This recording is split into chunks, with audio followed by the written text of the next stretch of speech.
ஓடி வந்தோம். உன் பதம் பணிவது என் தவமே, என் மனதில் நிறைந்திடும் உன்முகமே. ஷண்முக பிரிய குஹ குரு சரவணனே, வந்தே இன்னருளை தர வேண்டும்.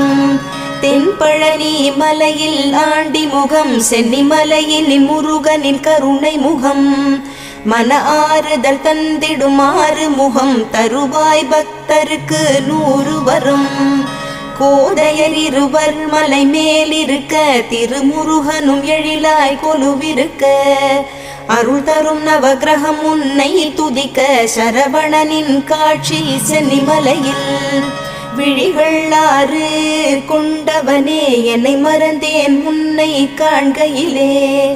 பன்னீர் காவடிகள் எடுத்து வந்தோம், எங்கள் பாவங்கள் எல்லாம் கரையுதப்பா. சென்னி மலையின் ஆண்டவனே,